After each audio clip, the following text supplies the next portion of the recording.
On September 3rd, 2023, a small Christian college in North Carolina did something unthinkable. Mid-Atlantic Christian University announced it would shut its doors after 76 years of operation.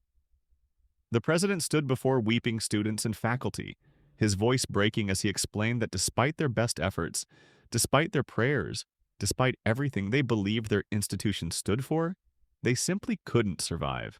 The chapel that had once echoed with hundreds of voices singing hymns now sat half empty. Dormitories built in the 1980s to house a growing student body had been converted to storage. But here's what makes this story truly haunting. Mid-Atlantic wasn't alone. In fact, it wasn't even unusual. Between 2016 and 2024, over 40 Christian colleges and universities in the United States either closed completely or merged with other institutions in desperate attempts to survive. These weren't fly-by-night diploma mills. These were institutions with decades, sometimes over a century of history. Places where grandparents, parents, and children had all walked the same tree-lined paths to chapel. Places that had survived the Great Depression, 2 world wars, and the cultural upheavals of the 1960s. Yet somehow they couldn't survive the 21st century. And the numbers are absolutely staggering. In 2010, there were approximately 900 Christian colleges and universities operating in America. By 2024, nearly 100 had vanished. But what's even more disturbing isn't just how many have closed, it's how many are teetering on the edge. A 2023 study by the Council for Christian Colleges and Universities revealed that over 60% of their member institutions were operating with less than a year's worth of operating capital in reserve. One unexpected crisis, one bad enrollment year, and they're finished. Welcome to Professor Archive, where we dig deep into the stories that shaped our world and the ones currently reshaping it. If this kind of deep dive into cultural change interests you, consider hitting that subscribe button. The warning signs had been there for years, written in empty dormitory rooms and revised tuition rates. At Judson College in Alabama, founded in 1838, enrollment dropped from 385 students in 2010 to just 157 in 2020. The college, which had educated Baptist women for 182 years, closed in 2021. McMurray College in Illinois, established in 1846, saw similar declines before shuttering in 2020. These weren't struggling community colleges or obscure Bible institutes. These were accredited institutions with alumni networks spanning generations. But perhaps no closure hit quite as hard as the fall of what was once considered a flagship of American Christian higher education.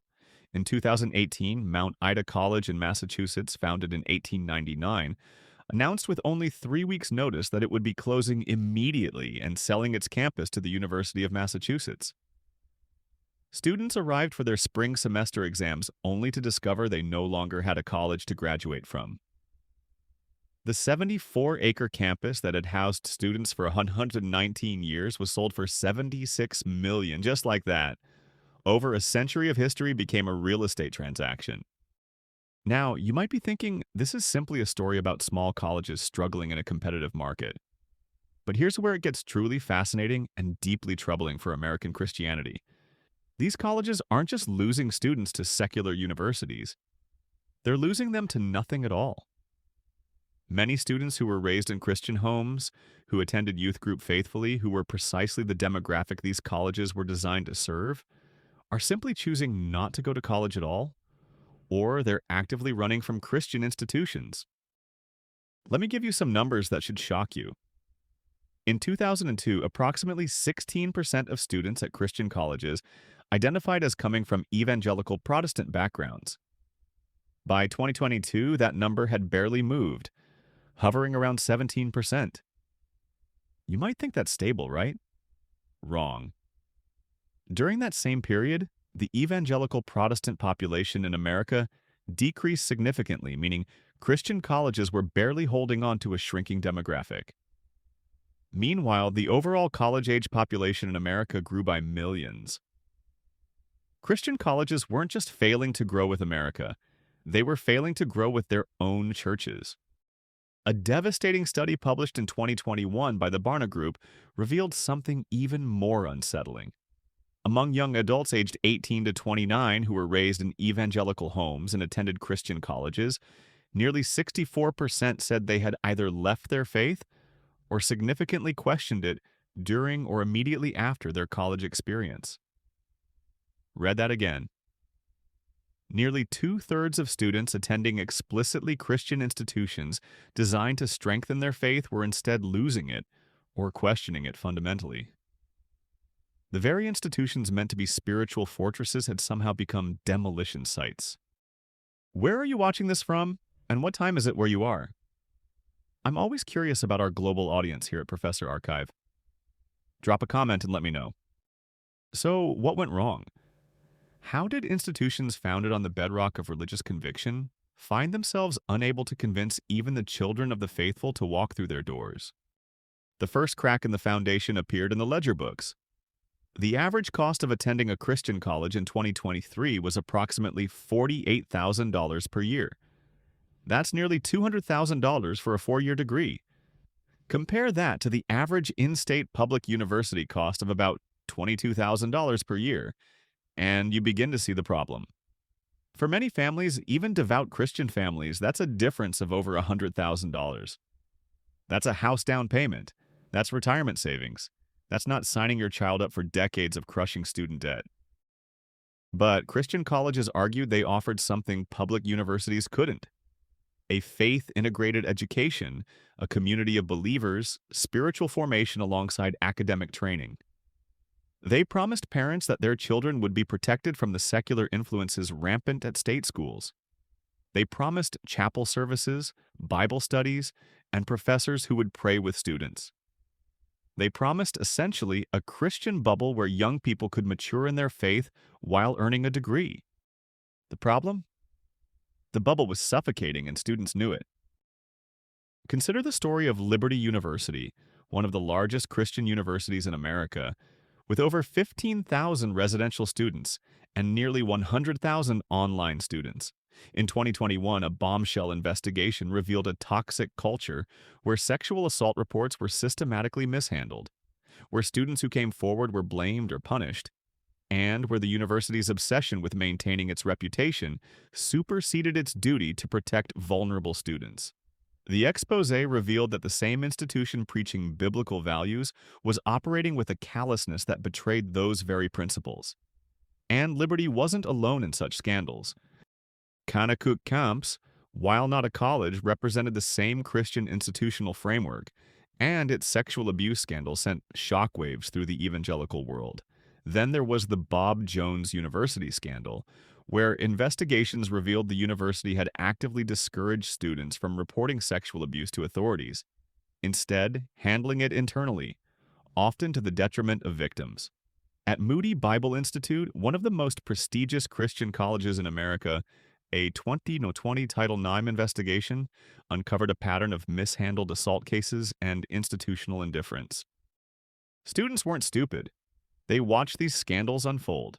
They saw institutions that claimed moral authority operating with moral bankruptcy, and they made a decision. If this is what Christian higher education looks like, I want no part of it. But the problems ran deeper than scandals. There was a fundamental disconnect between what Christian colleges promised and what students actually experienced.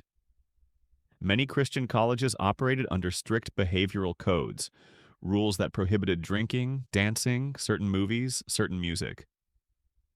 At some institutions, students couldn't be alone with members of the opposite sex. Dating required chaperones. Curfews were enforced like prison lockdowns. Some colleges banned students from attending LGBTQ events, even off campus.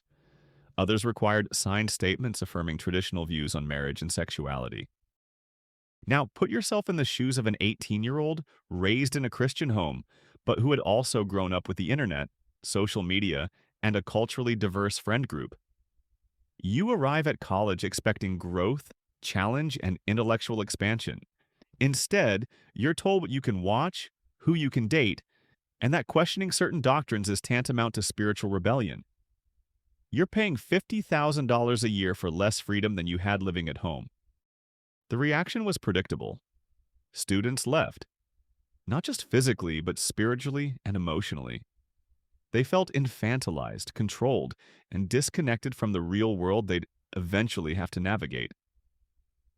A 2019 survey of students who left Christian colleges before graduating revealed that 43% cited the restrictive culture as a primary reason. They didn't leave because they lost their faith. They left because the institution treated them like children, incapable of moral decision-making. And here's a fascinating irony. Many of the students who did stay and graduate from Christian colleges ended up leaving their faith anyway, often because of what they learned.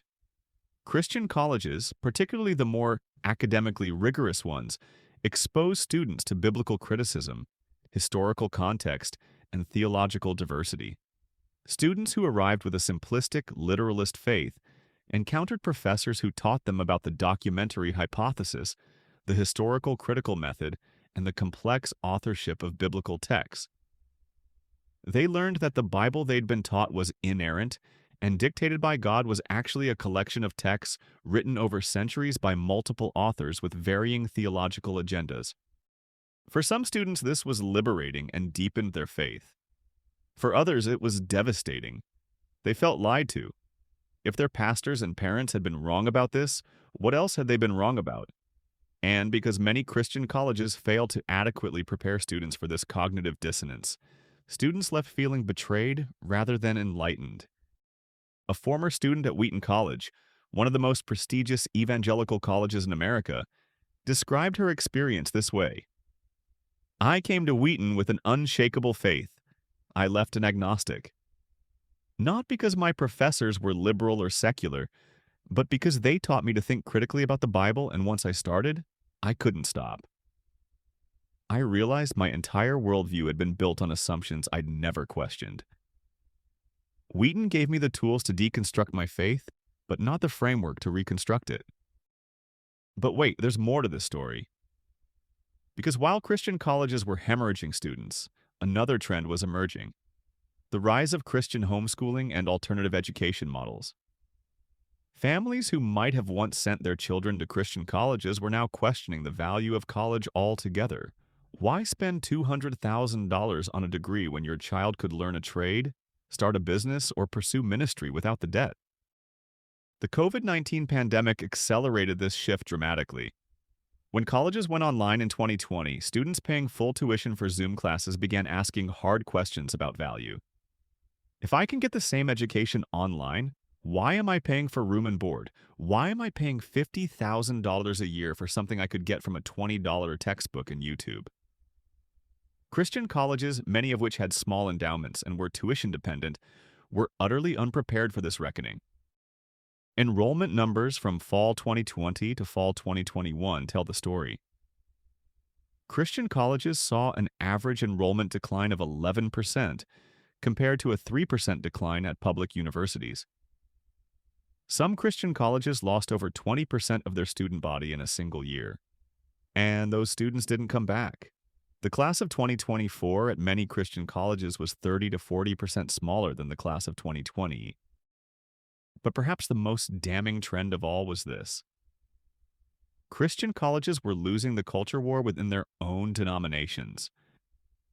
Younger evangelicals, particularly those under 30, held dramatically different views on social issues than their parents. A 2022 Pew Research study found that 56% of white evangelicals aged 18 to 29 supported same-sex marriage, compared to just 29% of white evangelicals over 50. On issues like racial justice, immigration, and climate change, younger evangelicals were significantly more progressive than older generations. Christian colleges found themselves in an impossible position. If they maintained traditional stances on these issues, they alienated younger students. If they liberalized, they risked losing denominational support, donor funding, and their identity as distinctly Christian institutions. Many colleges tried to thread the needle, issuing carefully worded statements that satisfied no one. Students saw cowardice, donors saw compromise, and both groups withdrew their support. Take the case of Seattle Pacific University, a free Methodist institution. In 2021, students and faculty staged massive protests, demanding the university change its hiring policy, which prohibited the employment of individuals in same-sex relationships. The board refused, citing denominational doctrine. Students responded with sit-ins, national media attention, and plummeting enrollment applications.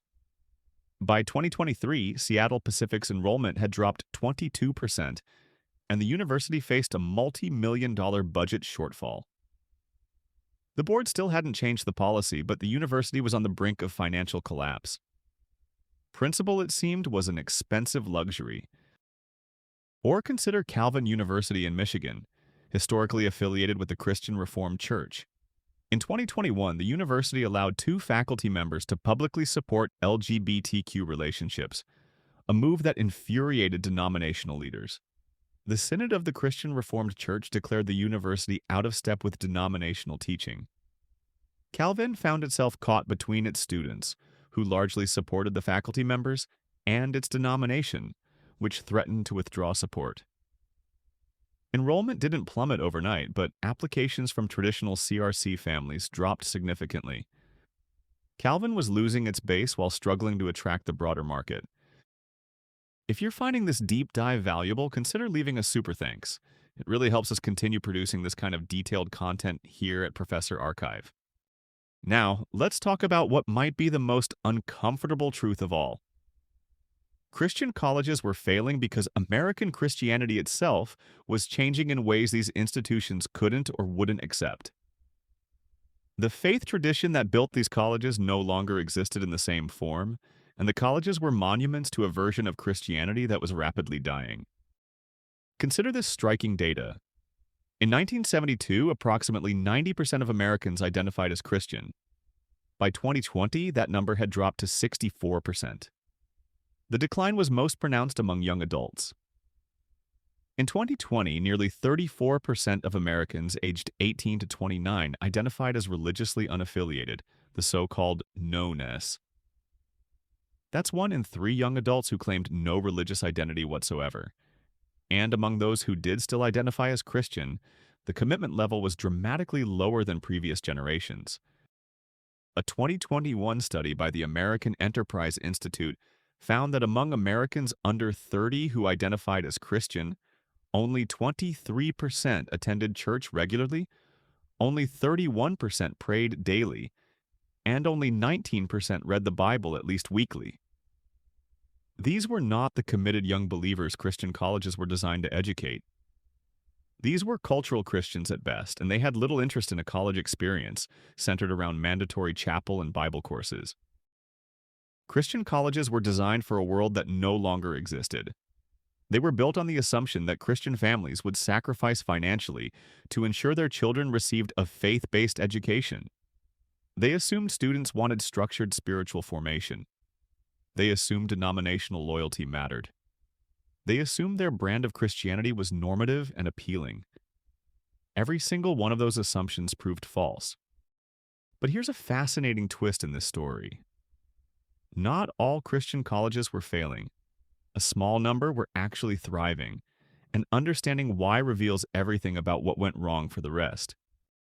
Grove City College in Pennsylvania, a Presbyterian institution, has maintained steady enrollment and strong finances by positioning itself not as a religious college, but as a conservative intellectual alternative to liberal secular universities.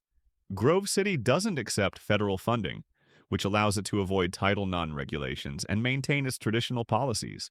It markets itself to conservative families who want their children educated in an environment that affirms traditional values, whether religious or simply culturally conservative. Grove City succeeded by becoming a culture war institution rather than purely a Christian one. Similarly, Hillsdale College in Michigan, while historically Christian, has thrived by de-emphasizing explicit religious identity and emphasizing classical liberal arts education and conservative political philosophy. Hillsdale's enrollment has grown steadily, its endowment has expanded, and it's become a darling of conservative media. But ask Hillsdale's president about its Christian identity, and you'll get a carefully nuanced answer about Judeo-Christian values and Western civilization, rather than a clear affirmation of evangelical doctrine. The colleges that survived and thrived were the ones willing to either abandon or significantly downplay their explicitly Christian mission. The ones that held firm to their religious identity, the Bob Joneses, the Moody's, the smaller denominational colleges, were the ones closing or barely surviving. There's a painful lesson here.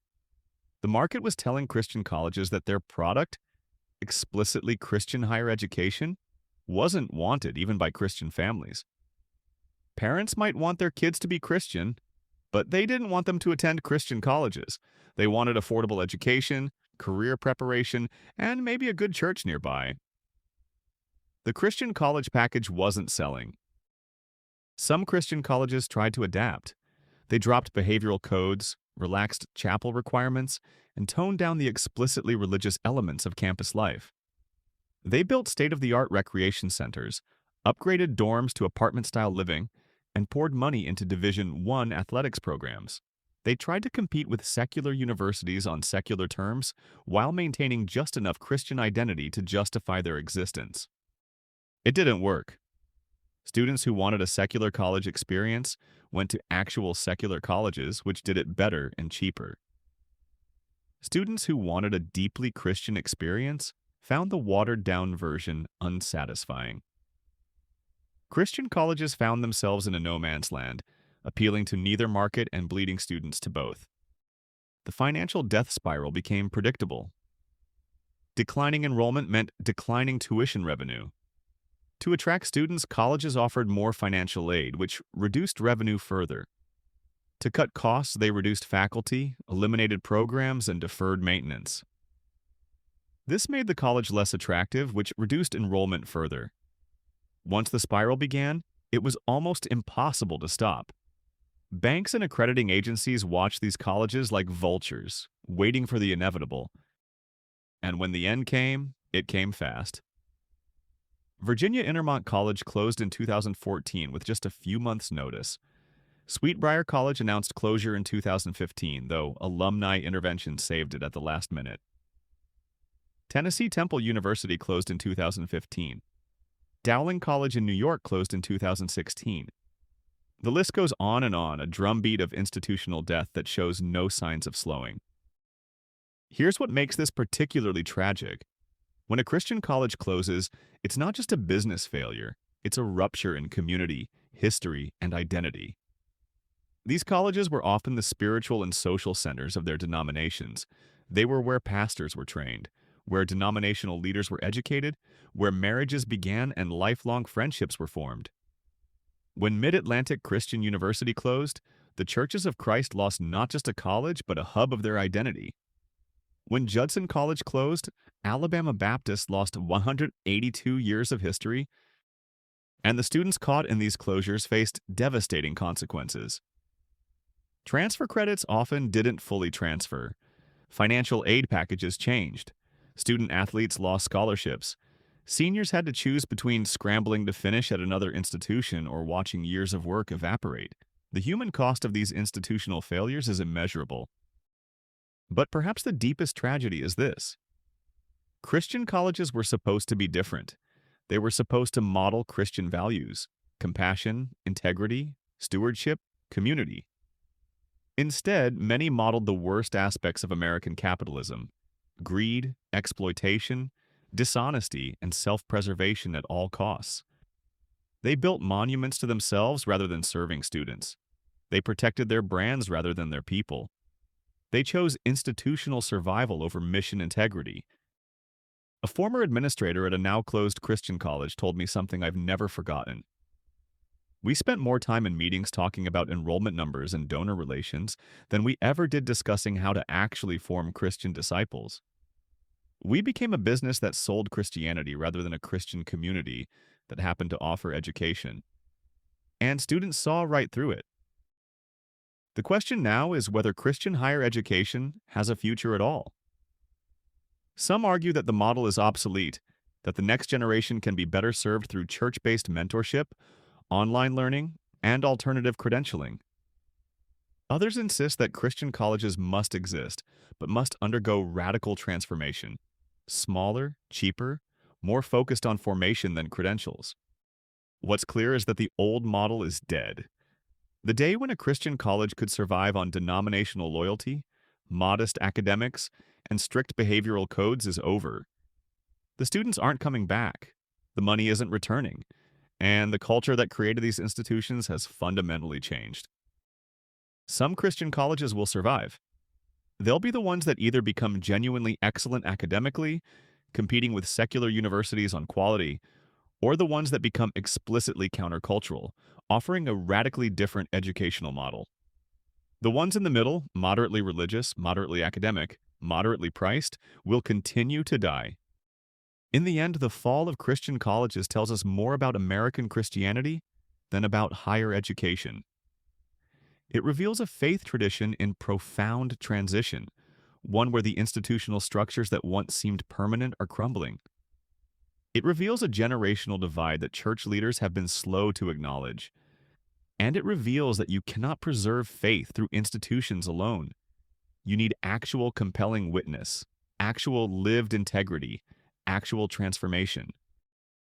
The empty campuses, the shuttered chapels, the silent dormitories. These are monuments to a Christianity that lost its way, that prioritized preservation over mission, that forgot that faith cannot be institutionalized into permanence. They're reminders that every generation must choose faith anew, and that no amount of institutional inertia can substitute for genuine spiritual vitality. As we watch more Christian colleges close, as we see more institutions merge or desperately rebrand, we're witnessing not just an educational crisis, but a spiritual reckoning. The question isn't whether Christian colleges will survive. The question is whether the Christianity they represented will. And that's a question no enrollment strategy or fundraising campaign can answer.